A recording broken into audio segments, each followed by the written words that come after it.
pessoal, esse aqui é um módulo introdutório, tá, de bioestatística. Nós vamos falar um pouquinho sobre testes estatísticos. Como eu disse, é introdutório, não substitui a leitura de livros, tudo bem? É só para a gente ter uma noção aí do que são os testes estatísticos. Eu fiz esse módulo voltado para principalmente os estudantes que estão iniciando agora na pesquisa acadêmica, que tem muitas dúvidas, que às vezes ainda não sabem alguns conceitos. Então, só para tentar familiarizar, né, o estudante, para que ele saiba a direção que ele tem que seguir dentro da pesquisa científica.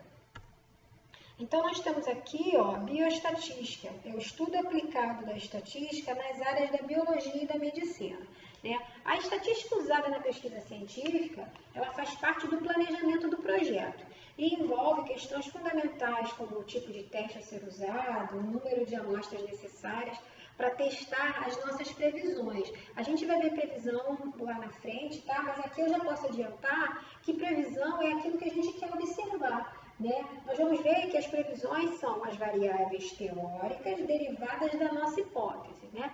Para poder rodar os testes estatísticos, nós vamos ter que transformar as variáveis teóricas em variáveis operacionais, que é o que a gente chama de variáveis concretas, né? Geralmente, o que a gente chama de variável operacional na estatística, o pessoal da área da saúde chama de representação matemática. Então, a dica é a seguinte, tá?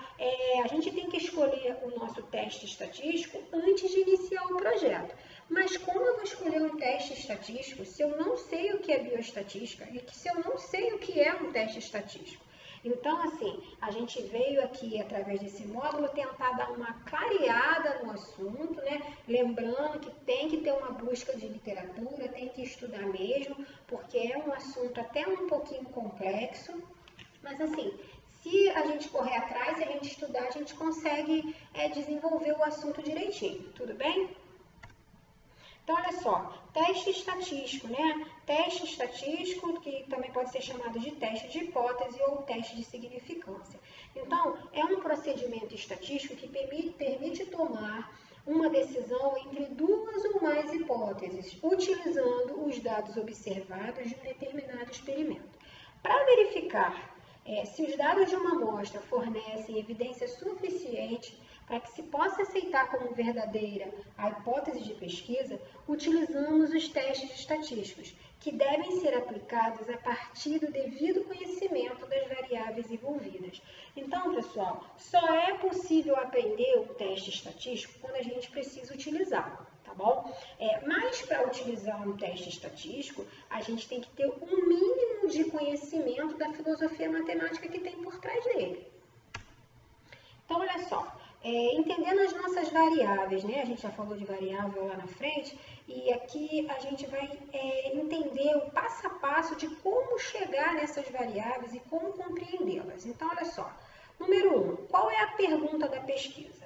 O que você quer provar? Onde você quer chegar? Bom, eu não sou da área da saúde e eu tentei fazer um exemplo aqui dentro da área da saúde, um exemplo fictício, tá?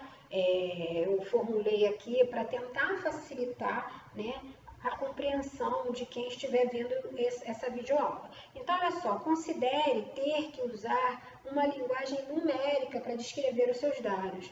Os números são a prova que você precisa para afirmar se algo é verdadeiro ou falso.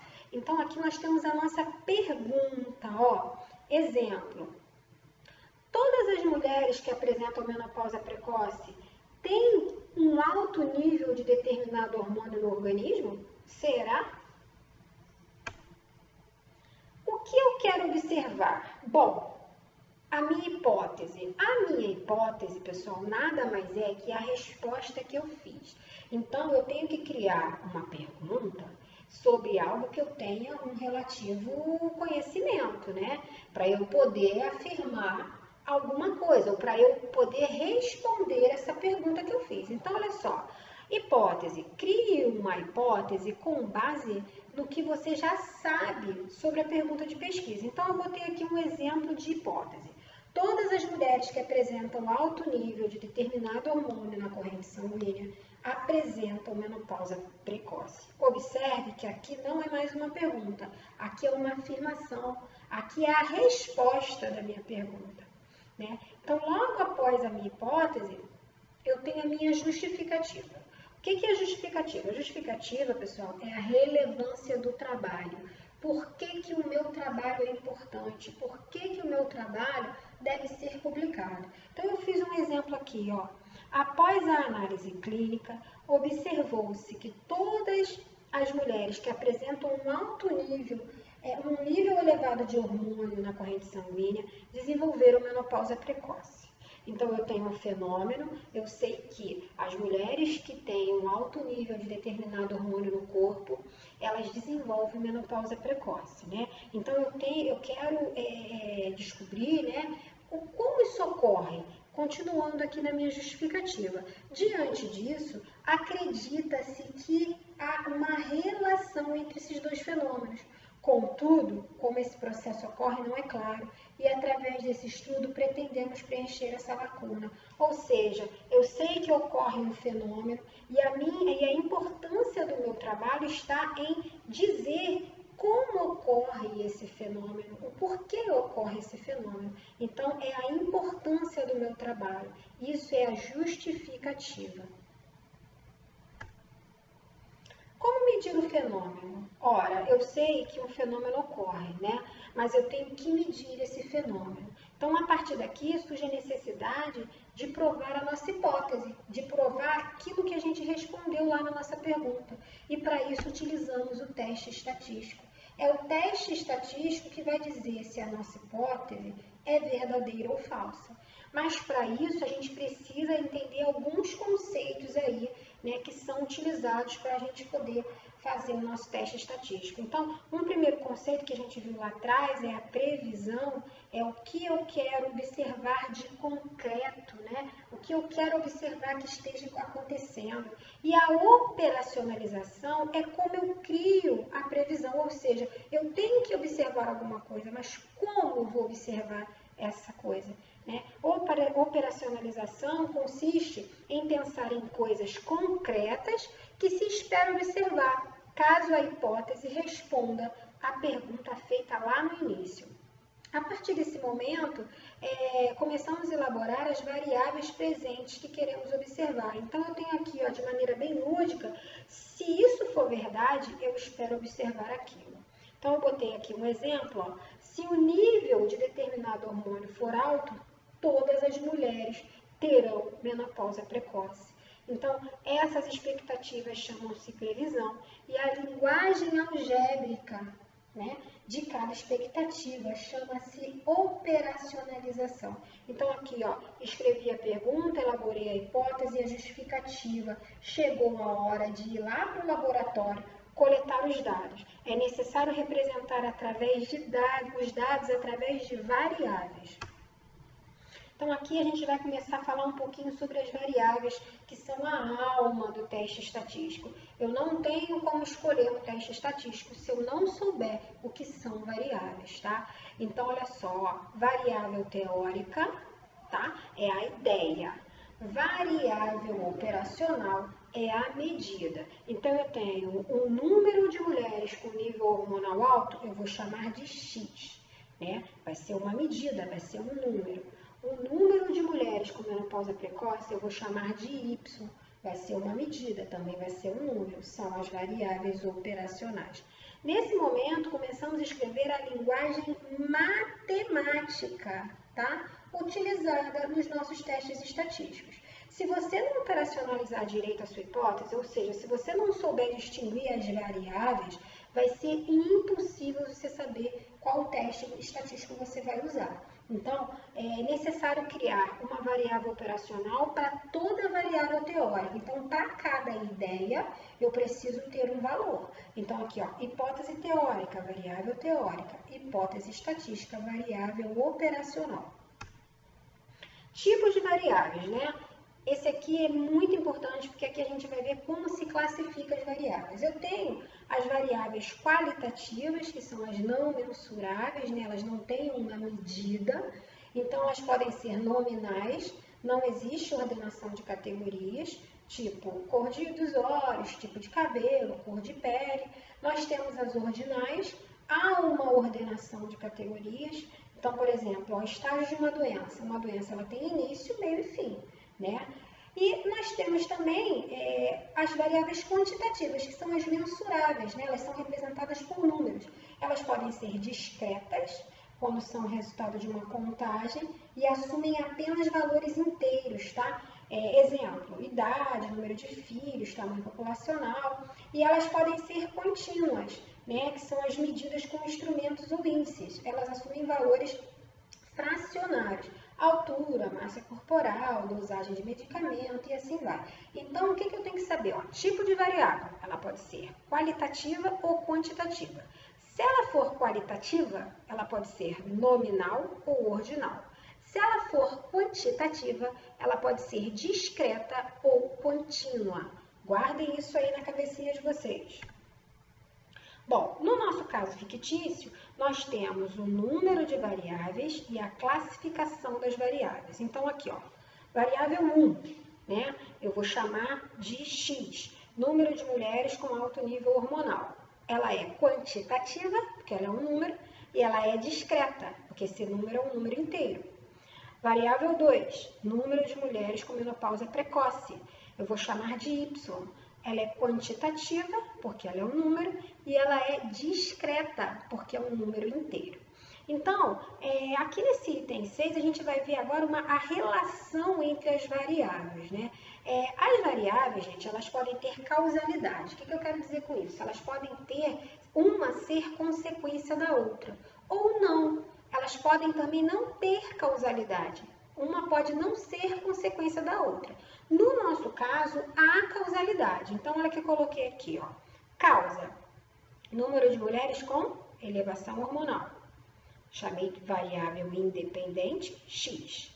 Efeito, número de mulheres com menopausa precoce. É a variável dependente, Y. Por que eu usei esse nome independente e dependente? Bom, a causa é sempre a variável independente e o efeito é sempre a variável dependente. Por quê? Para toda causa eu tenho um efeito, então o valor de y vai variar de acordo com o valor de x. Então aqui ó, eu tenho duas variáveis, x e y. O tamanho populacional de mulheres com menopausa precoce Y depende do tamanho populacional de mulheres com alto nível hormonal X. Então aqui a gente vai falar agora sobre classificação de hipóteses, né? Por que eu não falei de classificação de hipóteses antes? Eu poderia ter falado, mas eu não falei, porque para eu classificar uma hipótese, eu tenho que ter uma noção do que seja uma variável. Então, foi proposital colocar a classificação de hipóteses agora, né? A gente vê muito por aí H0, H1, e a gente fica meio assim perdido sem saber o que significa. Então, aqui, ó, eu coloquei sempre de maneira bem lúdica, né? Ó, H0 é hipótese nula, ou inicial, né? Zero é nulo, é inicial, é aquilo que a gente tem como uma primeira afirmação. Então, ó, hipótese assumida como verdadeira para a construção do teste. Então, a nossa hipótese aqui. Todas as mulheres que apresentam alto nível de determinado hormônio na corrente sanguínea apresentam menopausa precoce. Então, essa é a nossa hipótese inicial, é o nosso H0. A H1, né, a hipótese alternativa, é o que eu conseguia provar após o teste. Então, olha só, se houver uma relação positiva entre x e y, o que é uma relação positiva? Bom, eu tenho o número de mulheres com alto nível hormonal cresce e o número de mulheres com menopausa precoce também cresce. Isso é uma relação positiva, porque as duas variáveis aumentam. Então, se as duas variáveis aumentam, a hipótese inicial, a hipótese nula, ela é verdadeira. Mas se, por exemplo, houver uma relação negativa entre essas variáveis, ou seja, o número de mulheres com alto nível hormonal diminui e o número de mulheres com menopausa precoce precoce continua crescendo. Então, eu tenho uma aumenta e outra diminui. Eu tenho uma relação negativa. E isso quer dizer que a minha hipótese inicial ela é falsa. Nenhum teste estatístico é 100% certo. Como os testes são baseados em probabilidade, sempre há a possibilidade de chegar a uma conclusão errada. Então, assim, é quase uma obrigatoriedade, né? É uma obrigatoriedade a gente estar usando um teste estatístico nos nossos projetos científicos, mas, assim, ainda assim há uma chance de aquilo ali estar errado, mas é muito difícil que esteja. Entendeu? Então, é muito aconselhável, assim, obrigatório que se use um teste estatístico aí nas nossas pesquisas científicas. Tipo de erro, né? O pessoal vê aí tipo de erro 1, tipo de erro 2, alfa, beta, o pessoal meio que pira porque não consegue saber ao certo o que significa isso aí. Então, olha só, de maneira bem lúdica ainda, eu vou tentar explicar aqui para vocês o que é o alfa e o que é o beta. O alfa é o que a gente chama de erro de tipo 1, tá?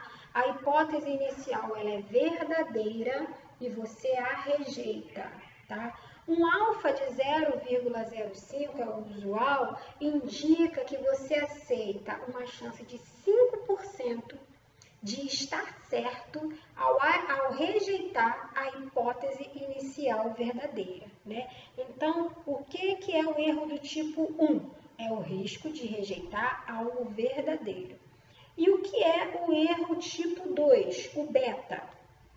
A hipótese nula inicial é falsa e você não a rejeita, né? Um beta de 0,2, que é o usual, indica que você tem uma chance de 20%, tá? De estar certo ao não rejeitar uma hipótese nula falsa. Então, o risco de aceitar algo falso. Poder estatístico. O poder estatístico, pessoal, é a probabilidade de se rejeitar corretamente uma hipótese inicial quando ela for realmente falsa.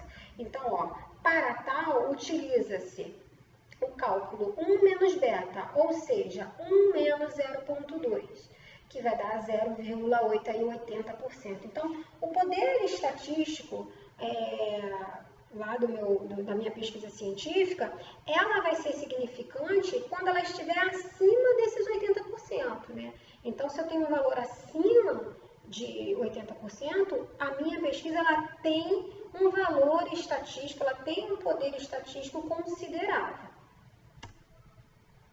Valor de P. Muita gente confunde valor de P com valor de alfa, e são coisas distintas. Eu vou tentar fazer essa diferenciação aqui para ver se vocês conseguem entender. O valor de P ele é calculado a partir dos resultados do teste. O alfa é um tipo de erro, tá? Que a gente tem que considerar. O valor do P não é um tipo de erro. O valor do P ele é calculado a partir dos resultados dos testes, para determinar o nível de significância da minha hipótese inicial, do meu H0. Então, significante é algo provavelmente verdadeiro. Então, eu tenho um valor de P aí, que aqui nós temos essa tabelinha. Então, eu tenho aqui o seguinte, se um P é maior que 0,05, a minha hipótese é pouco significante. Se um P está entre 0,01 e 0,05, a minha hipótese inicial ela é significante. Se um P está entre 0,001 e 0,01, a minha hipótese inicial é muito significante. E se um P é menor que 0,001, a minha hipótese inicial é extremamente significante. Reparem no seguinte, tanto o alfa quanto o beta, quanto menor ele for, melhor, né? Então, quanto mais próximo de zero essas duas variáveis ficarem, é melhor, né, para o nosso experimento. Então, olha só, para aplicar os testes estatísticos, é necessário verificar se a distribuição dos dados está normal. Para isso, utilizamos os testes de normalidade. Pessoal, eu não vou falar de teste de normalidade nesse módulo para que essa videoaula não fique muito extensa. Mais para frente, se houver necessidade, eu faço um módulo só de teste de normalidade, mas vocês podem estar pesquisando aí no Google, tá? Tem bastante literatura sobre isso, não é algo muito difícil não, tá? Os dados estão normais quando a grande maioria mostra os mesmos resultados. Então, é através do teste de normalidade que eu verifico se esses dados estão normais ou não. Então, aqui vamos chegar aqui no tipo de teste, que seria o objetivo central aqui desse módulo, né? A gente está conhecendo, identificando o tipo de teste a ser utilizado. Então, aqui, ó, eu tenho o teste T-Student, né? Compara uma amostra a partir de uma população, compara duas amostras pareadas, compara duas amostras independentes. Teste de Wilkinson, que compara-se duas medianas de duas amostras dependentes são iguais. E assim, eu tenho vários testes.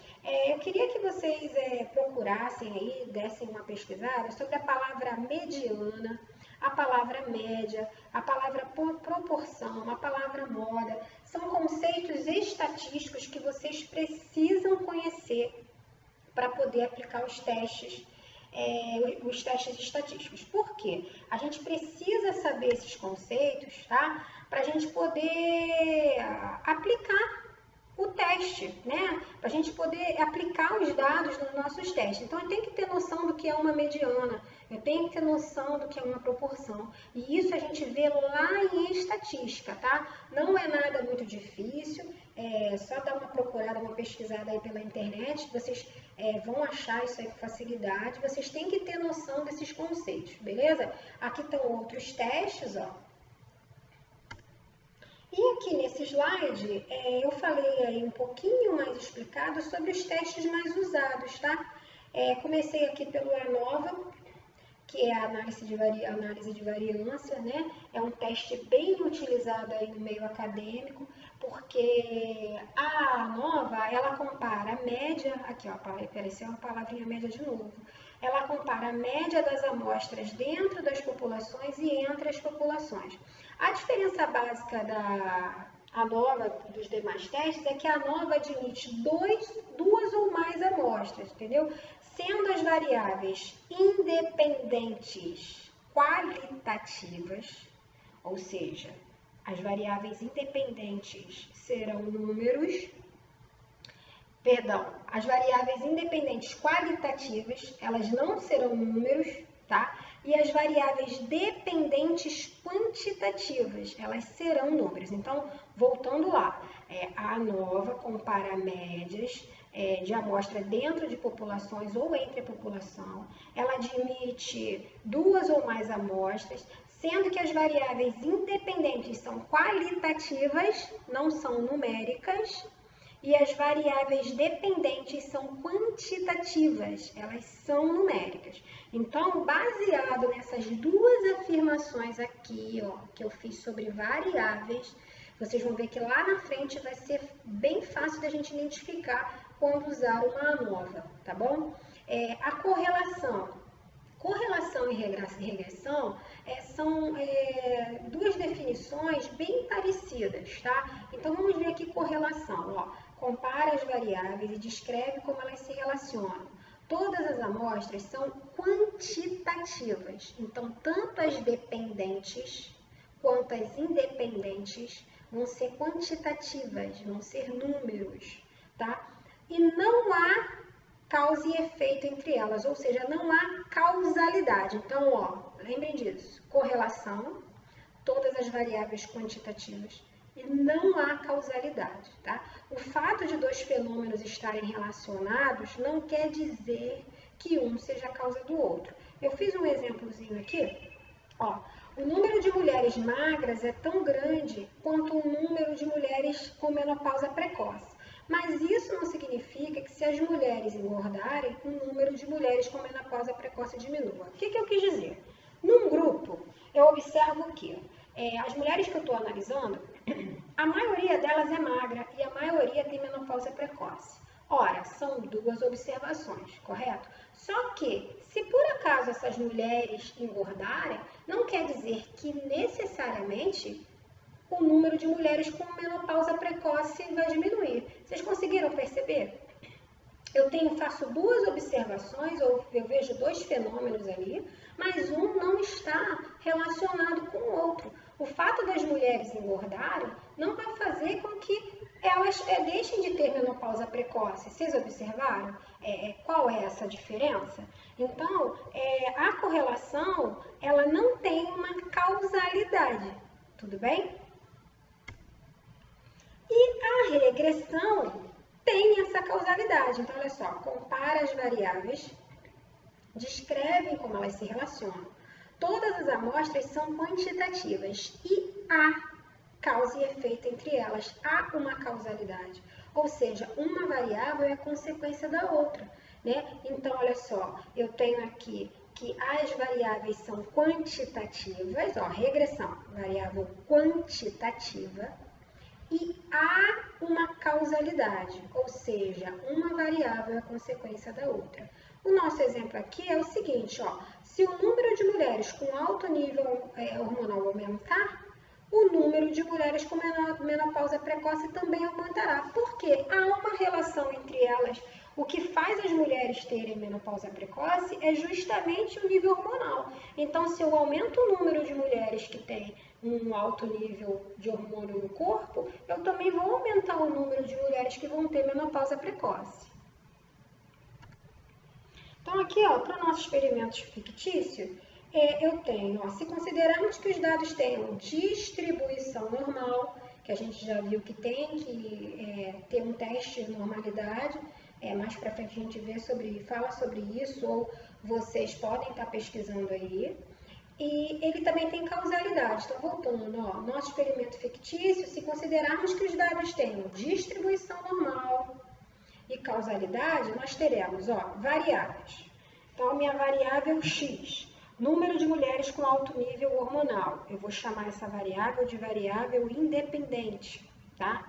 Variável Y, número de mulheres com menopausa precoce. Eu vou chamar essa variável de dependente. Tanto a minha variável independente como a minha variável dependente, elas são quantitativas, tá? Então, se eu tenho duas variáveis com causalidade e elas são quantitativas, eu tenho uma regressão. Nesse caso, é uma regressão linear simples, porque eu só tenho duas variáveis. Se eu aumentar o número dessas variáveis, a gente já vai ter uma regressão múltipla, tá? Aqui no próximo slide, tem um fluxogramazinho que tem como vocês estarem observando isso aqui, ó. Essa parte trata de teste de normalidade, então eu já falei que a gente não vai falar muito sobre isso agora, vocês podem estar fazendo uma pesquisa aí na internet, que vocês vão ver muita literatura sobre isso. Então vamos lá, ó. Há uma relação entre as minhas variáveis? Tem uma relação entre elas? Vamos lá. Então, aqui eu tenho alguns testes e aqui eu tenho outros testes. Então, se a minha variável independente, ela for nominal ou ordinal, ou seja, a minha variável independente, ela é qualitativa. E a variável dependente é quantitativa. Então, observem a importância de saber identificar se uma variável é qualitativa ou quantitativa. Se eu tenho uma variável independente qualitativa e uma variável dependente quantitativa, eu vou usar esses testes aqui, beleza? Então, vamos lá, as categorias independentes, tudo bem? Então, olha só, duas amostras, uma variável independente com duas amostras. Se eu tenho duas amostras, eu uso o teste T. Se eu tenho mais de duas amostras da variável independente, eu uso a nova. Tá vendo? Que é o que todo mundo usa aí, que a gente vê bastante. Então, o que vai ditar o meu teste, tá? É a relação das minhas variáveis. Então, aqui eu tenho a categoria das independentes e a categoria das ligadas, que seriam as dependentes, né? Então, olha só, a nova, ela tá aqui, ó, a categoria das independentes. Então, nós vamos lá, olhamos, temos duas amostras da variável independente aqui, teste T. Temos duas amostras da variável independente aqui, eu tenho a nova. Então, aqui, ó, já matei a charada desse lado. Desse lado aqui, todas as minhas variáveis são quantitativas. Então, eu só estou trabalhando com número, né? Então, ó, Eu já sei que eu vou aplicar que o meu modelo lá fictício, ele vai ser aqui. Eu não sei aonde ele vai ser aqui. Então, vamos verificar? Então, aqui, eu já sei que aqui é tudo quantitativo. Eu só tenho variáveis quantitativas. Então, agora eu tenho, ó, sem causalidade e com causalidade. Sem causalidade com distribuição normal, eu tenho essa correlação de Pearson aqui, ó. Tá vendo? Sem causalidade com distribuição outra é distribuição não normal. Eu tenho esse outro teste aqui, ó. Isso aqui para uma variável. Então, aqui, ó, uma variável independente mais que uma variável independente. No nosso caso, nós temos causalidade e distribuição normal. Então, olha, a minha seta vai fazer isso, ó. Eu tenho todas as variáveis quantitativas. Eu tenho causalidade e a minha distribuição é normal. Eu indiquei isso lá atrás no outro slide, que a distribuição era normal. Então, eu fiz isso, ó. Causalidade e distribuição normal. Olha onde eu vim parar. Regressão linear ou não linear simples. Por que que foi simples? Eu falei isso lá atrás, né? Porque eu só tenho uma variável independente.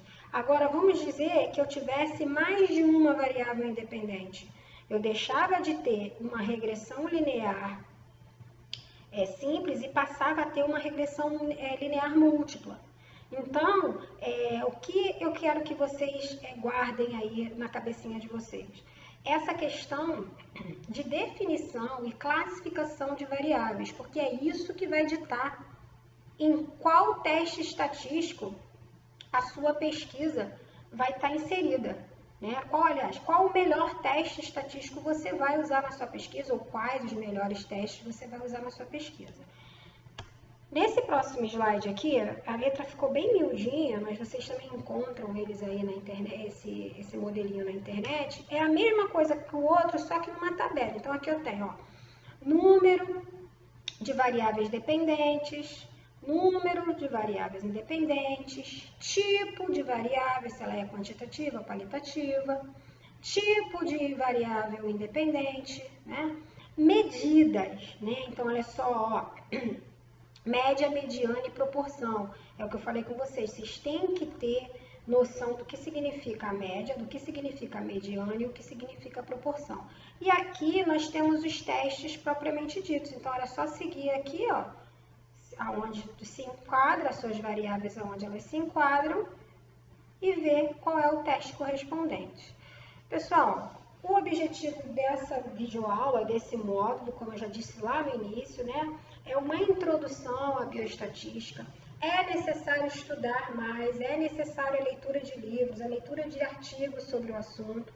Não é um assunto muito fácil, realmente é um assunto complexo, né? Se nós formos estudar a fundo, nós temos pesquisadores aí que fazem pesquisas há anos e a gente sabe que ainda mesmo assim encontra uma dificuldade em saber qual o teste utilizar. É muito complicado isso, porque o ideal é que o pesquisador ele saiba fazer tudo na pesquisa dele, né? Que ele não precise lançar mão de ter que talvez chamar alguém da estatística para fazer o teste para ele.